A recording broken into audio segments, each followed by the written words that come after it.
fearless, wonderful friend, Demir, and the whole 9 yards. Ladies and gentlemen, without no further ado, join me in giving another warm welcome to Doc, Alhaji Honorable, our MP. Doc. Thank you. Thank you very much. Good evening, brothers and sisters. Good evening, everybody. Eid Mubarak to you. And to Ed and Karen, thank you very much for honoring us with your presence. Philo and I are very happy to be back in Lowell. Thank you for the welcome already we received earlier today at the Eid prayer. This evening we're looking forward to a family gathering and having some fun.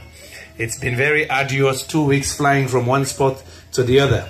Now I know how American politicians, how they suffer on the campaign trail. You know, you think when people are just in the plane going up and down, it's easy.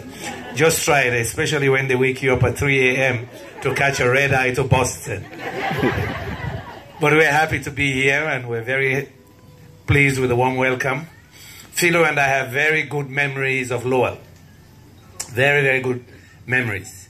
There were those lean years when we were in grad school and we'll come up here to this same family, the Kaba family, to hang out, rest a little bit, enjoy some parties with Francis and others. In those days we were still young, right, Francis? We could dance a little. That's almost 25, 30 years ago. But in addition, we'll do some work, earn some quick money and head back to the Midwest. But one of my best memories was actually when I finished my what we call our major exam for the PhD. When you finish all your classes, you have to take your major exam, then they welcome you to the PhD program after 2 years, meaning you've finished all theory, now you have to start your thesis. So when I finished that, I decided to do something crazy. Francis knows the story. And I called 2 other friends. One was doing his PhD in nuclear physics and nuclear engineering. Another one was doing his PhD in linguistics. So 2 Sierra Leoneans and 1 Mauritanian. So we took my old car, Plymouth Turismo. It was that cheap in those days. And we drove all the way from University of Illinois, Urbana-Champaign, to here. Yes, 3 of us, real crazy students. But it was just for them to help me say, I'm liberated. And I started the driving, so I'll say, free at last, I've finished my theories. So we spent all week, had some good parties here. Francis hosted us, went down, then went to Washington, and then back to Illinois. Good 10 days, and we went right back to the books. So this has always been a nice refuge, a place to come and relax a little. This time I come after a very rough campaign. 3 years we campaigned. Many of you went home. All of those who went home, let's wave. Thank you for coming. Thank you for coming.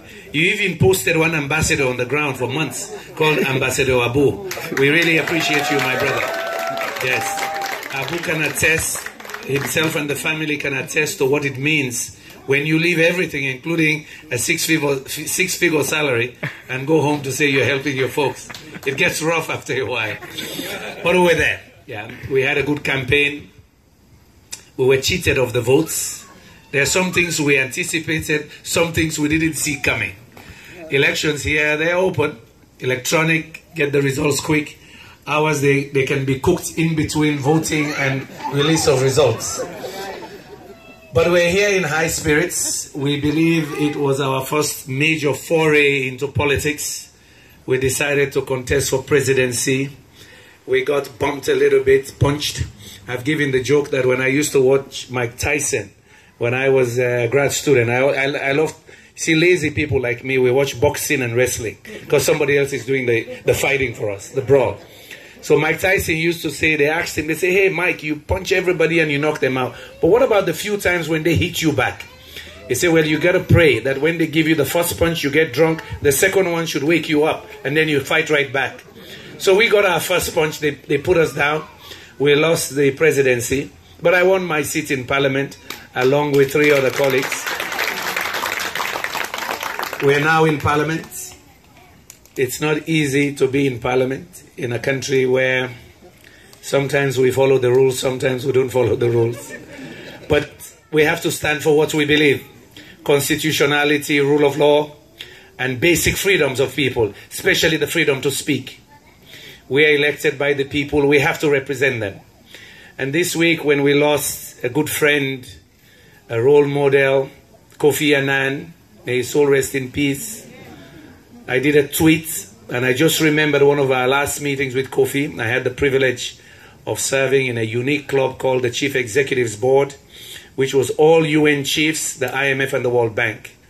And we met twice a year, but I remember one of our very last meetings with Kofi Annan. We had this closed door session. We were all asking him our questions, what he was going to do next. But then we said, well, what would be one of the messages you'll give us as you leave us now as Secretary General? He said, always remember that your position you hold today as a global leader in a UN agency, as a chief executive, that you're standing on a pulpit for the voiceless. He said, always remember that. So he gave us an example. He said, in some places you go and they brief you, because whenever we go to a country, we get security briefing, political and economic. And sometimes also the human rights briefing. He said, people will tell you things you know they can't tell the powers that be, those who have authority. He says, so you have to make a moral choice to speak on their behalf, in your speeches, at the pulpit, or when you talk to the head of state. He says, so you have to be a voice for the voiceless. He said, and you'll hear them quote you. According to Mr. Annan, Mr. President, it's not me, it's what Mr. Annan said. He says, so you have to take those positions sometimes so that you say something that they can quote because you're speaking on their behalf. They cannot dare to say it is their opinion. That's what I have to do now. NGC has to do in Parliament. I bring you greetings from the whole executive of NGC in Freetown, in Sierra Leone, across the country. We are reorganizing ourselves. We've learned a lot. We've learned from what we didn't do right. We've learned from those who also tricked us a little bit.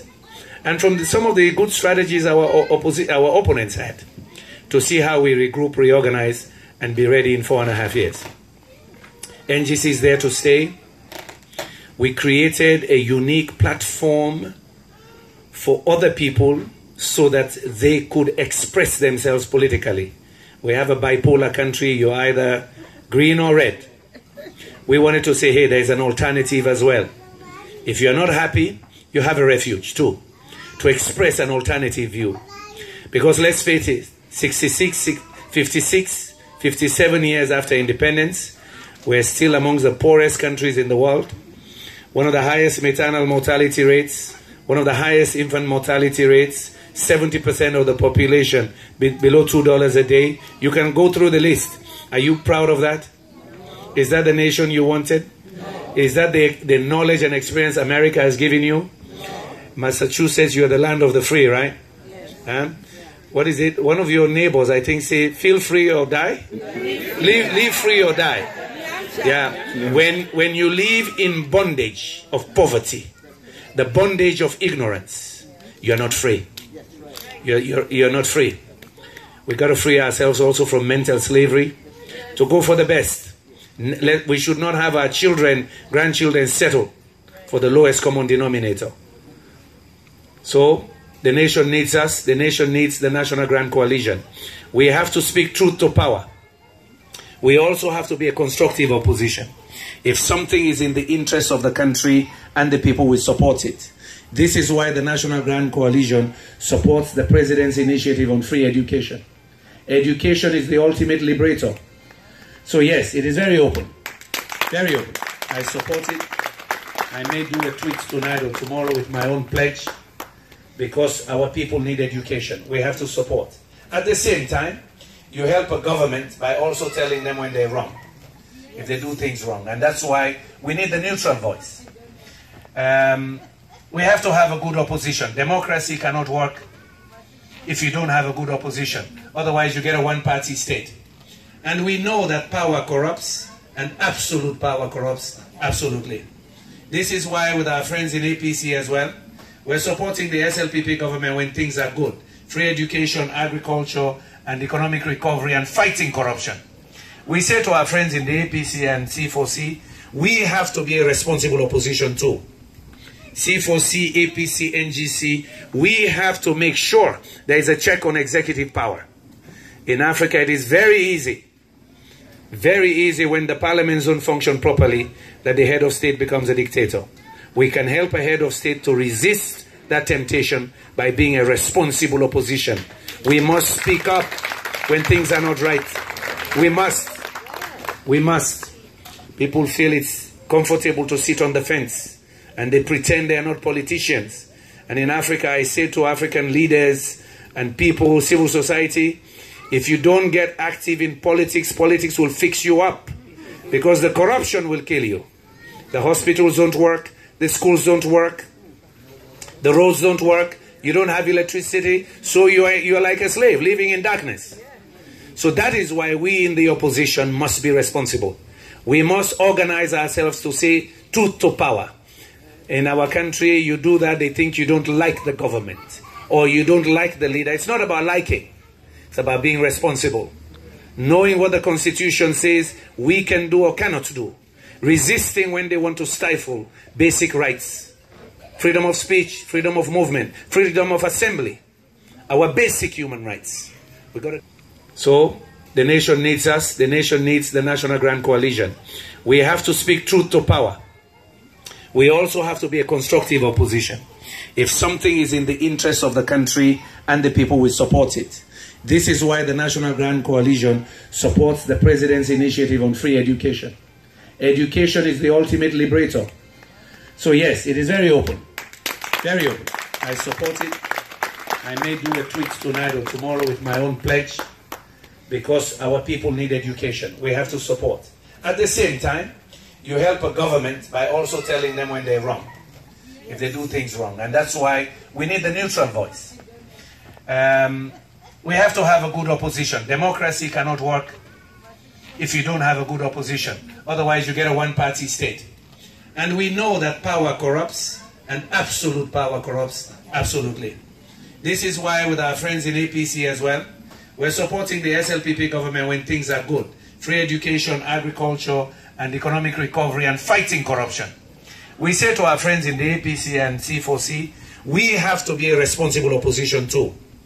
C4C, APC, NGC, we have to make sure there is a check on executive power. In Africa, it is very easy when the parliaments don't function properly, that the head of state becomes a dictator. We can help a head of state to resist that temptation by being a responsible opposition. We must speak up when things are not right. We must. People feel it's comfortable to sit on the fence and they pretend they are not politicians. And in Africa, I say to African leaders and people, civil society, if you don't get active in politics, politics will fix you up, because the corruption will kill you. The hospitals don't work, the schools don't work, the roads don't work, you don't have electricity, so you are like a slave living in darkness. So that is why we in the opposition must be responsible. We must organize ourselves to say truth to power. In our country, you do that, they think you don't like the government or you don't like the leader. It's not about liking. It's about being responsible. Knowing what the Constitution says we can do or cannot do. Resisting when they want to stifle basic rights. Freedom of speech, freedom of movement, freedom of assembly. Our basic human rights. We've got to defend those. You can't have peace if you don't have security. You can't have peace and security if you deny people their basic human rights. And denying people growth, economic opportunity, education, and good welfare, you're denying them their basic rights as well. So I want to tell you, thank you, Fambule. I'm glad if you come back na Lowell.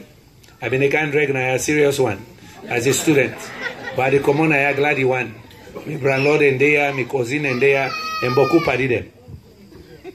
Yes. So I want to tell you plenty thank you. We see we kaya, so we know say I Boku talk no get for the enjoyment no more. And I don't see from the mosque today to Yana or don't kind of host. I'm so glad because we get more for do. We got about 3 more locations for go. Imagine from here 7 hours for go Los Angeles. And then don't plan from I arrive till I leave. You know, every hour is taken already, and now people are demanding more time. Because after these public events, we also have the side meetings. So I'm really grateful that una gather for win I am. And I want to take this opportunity, one of our strong supporters, una no say lost in Pekin, for can observe a moment of silence for INUF, for the soul of them Pekin. We go Alhaji Ibrahim Rogers. Let we just stand for a minute. He lost in Pekin just last week. He gave a rush back from Africa for camp.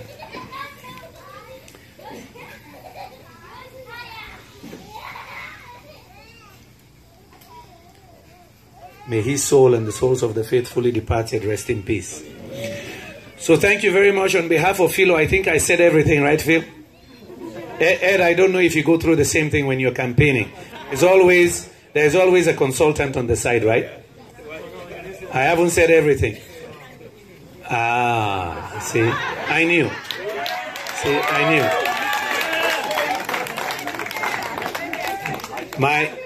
Well, why don't you do that? Why don't you come and save me? Yeah. One of the things my wife is tough on, if I make speeches, I don't talk about the children and the women, I'll get hell for a week. So now, I'm learning to be a politician. I've been a diplomat for 20 years, an academic now. So now I realize that before you sit down, you better ask publicly if you forgot something. And this time, indeed, I forgot to thank the women. In most of the locations I've been to already, this is my 8th stop. It's the women. Standing firm. Staying the course. Yes, I know some people, hey, politics for them is short-term gain or short-term aggrandizement. They move, but the women stay. Thank you very much, ladies. All of you, thank you. Now I hand you over to the boss herself. Thank you. This is a quick one, short one. Okay.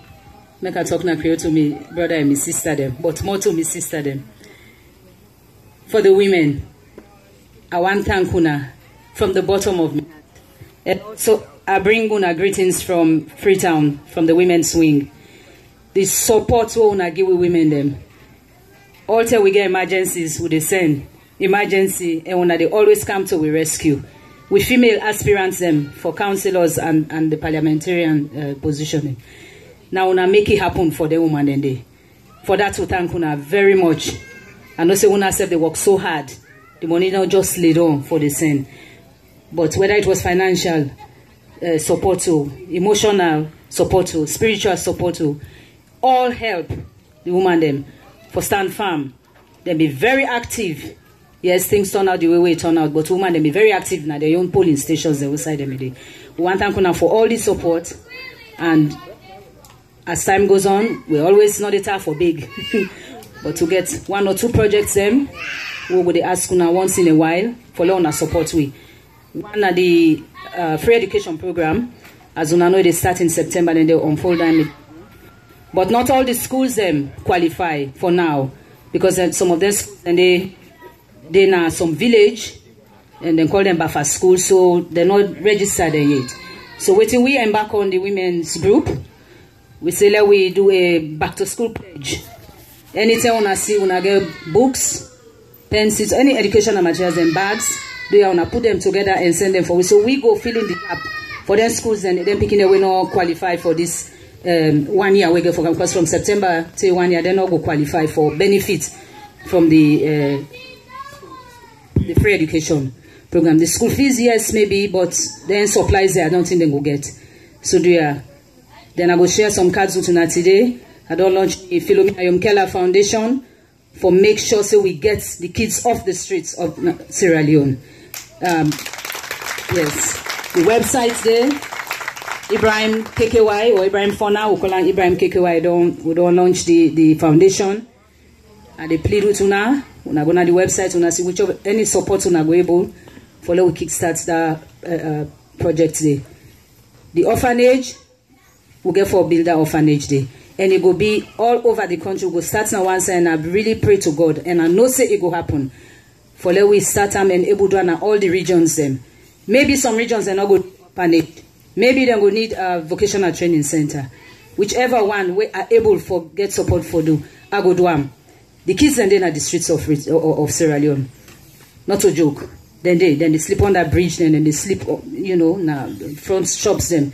Very, very bad things now they happen to them. If we do this, we get them kids and they off that street. When I don't know, so when they save a future president, a future lawyer, a future doctor or nurse, in that country there. So I thank you once more for the welcome, Saratu, and all my other family and friends in Geneva. Una thanks for always come to rescue the woman them, where we call on Una for help. Thanks. Thank you, everybody.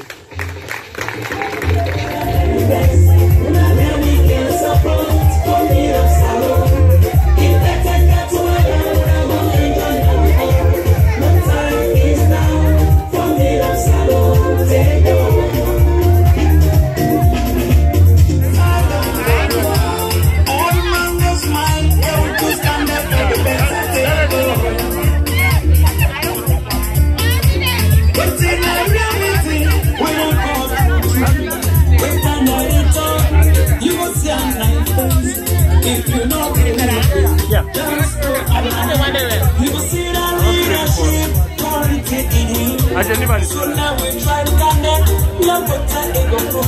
So now we try to connect, if we talk, it go do for them. No message, now they are telling them the best. Now we can support, coming up salon. If they take us to my love, I'm on the now we go. The time is now, coming up salon. The time is now, KKY no message, and they are now we can support, coming up salon. If they take us to my love, I'm on the time is now, coming up salon.